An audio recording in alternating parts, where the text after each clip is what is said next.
नमस्कार दर्शक बंधु पाणीपाग अपडेट रे आपन को स्वागत।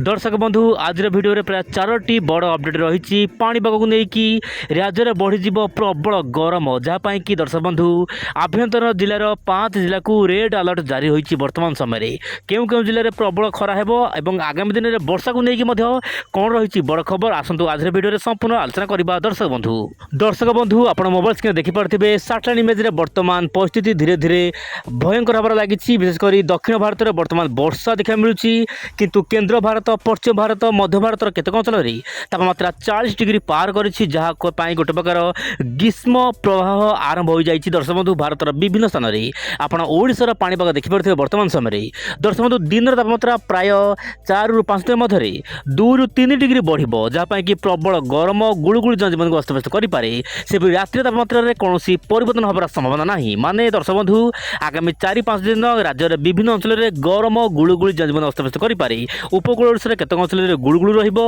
आभ्यंतर जिला गुड़िक प्रबल बा प्रचंड रौद्रताप छटपट होबार आशंका रही आगामी दिन में बोली जहाँ पाणीपाग तरफ सूचना मिली। आप मोबाइल स्क्रीन देखु दर्शक बंधु 13 तारिख आपंकर सोनपुर बलांगीर झारसुगुड़ा संबलपुर यही सब जिलार स्थान स्थान प्रबल हिट बय कंडीशन देखा मिल पारे माने तापमात्रा 40 डिग्री टपिबो जहाँपाई कि गरम जनजीवन को अस्तव्यस्त करे। तेज दर्शक बंधु 13 तारिख में यही सब जिला मानक प्रबल गरम जनजीवन अस्तव्यस्त करे से येलो अलर्ट रही आप निश्चय सतर्क रुहतु।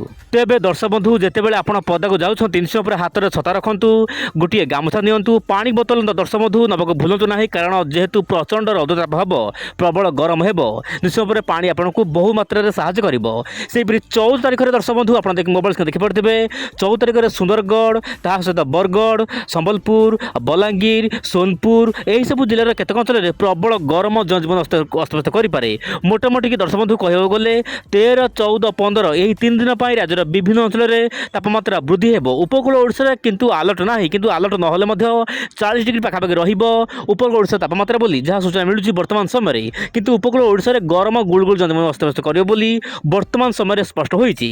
एवं देखा दर्शक बंधु आप तृतीय बड़ खबर वायुर चलन। दर्शक बंधु वायुर चलन वर्तमान बहुमात्रा में परिवर्तन होबार आशंका रही कारण वायुर चलन को लेकिन पूर्वानुमान होता है वर्तमान समय आप मोबाइल देखु गुजरात रु ओडिशा ओडिशा रु तमिलनाडु सबुठ वर्तमान गरम बढ़िबार लगी किंतु दक्षिण भारत में रिलैक्सेशन मिल कहीं दक्षिण भारत में वर्तमान वर्षा होबार आशंका रही तमिलनाडु गोवा केरल ता सहित कर्णाटक में केतक अंचल हल्का हल्का वर्षा रही पारे किंतु ओडिशा कथा जब आलोचना करवा ओडिशा रे दर्शक बंधु पाग मुख्यतः शुक्ल रहिबो किंतु पूर्व भिडियो मानक मुझे कही दर्शक बंधु 15 तारिख पर राज्यर विभिन्न अंचल में सामान्य पागरे परिवर्तन आसिबो किंतु परिवर्तन आसिले मध्य वर्षा हेबो नाही। वर्तमान समुद्र यथेष्ट परिमाण में जल बाष्पपूर्ण वायु जीव विशेषकर उपकूल ओडिशा रे जहाँपाई कि आपन देहरु सामान्य झाड़ बाहर भली परिस्थिति सृष्टि हो पारे किंतु आपनकर 18, 19, 20 यही तारिख मानक ओडिशा रे काल बैशाखी ता सहित झड़ तोफान कुआपथर बृष्टिपात होबार संभावना रही। आप देखु आप नयागढ़ खोर्धा ता सहित आपंकर जो रोचे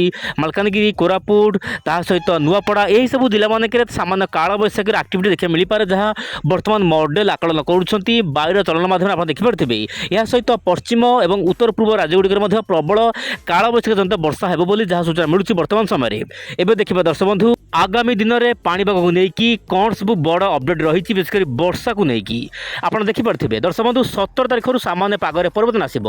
17 तारिख में आप उपकूल ओडिशा सहित आभ्यंतर जिला गुड़िक वर्षा हेबो। जदि आम राज्य वाइज देखा आप देखु ओडिशा ता सहित पश्चिमबंग छत्तीसगढ़ झारखंड तेलंगाना यही सब स्थान मानक यही सब राज्य मानक वर्षा हेबो। सेहीपरि 18 तारिख में दर्शक बंधु सामान्य वर्षा बढ़िबो ओडिशा पश्चिमबंग बिहार छत्तीसगढ़ ता सहित आपणकर मध्यप्रदेश कर्णाटक यही सब राज्य मानक वर्षा बढ़िया पाग अनुकूल हेबो बोली जहाँ वर्तमान समय बड़ अपडेट आसी। एवं दर्शक बंधु नजर पकेबा सबुठ बड़ खबर उपरे आप देखिपे ECMWF मॉडल मेंबर मानक आकलन रही तमिलनाडु ता सहित कर्णाटक गोवा केरल आंध्र प्रदेश में प्रबल अति प्रबल वर्षा झड़ तोफान भली समस्या देखा मिल पारे। आप मोबाइल देखु से ही दर्शक बंधु ओडिशा माने दक्षिण ओडिशा सहित पश्चिम ओडिशा केतक अंचल में वर्षा काल बैशाखी वर्षा आगामी दिन में सामान्य ठंडा पाग देखा मिल पारे बोली जहाँ मॉडल वर्तमान आकलन करुँच।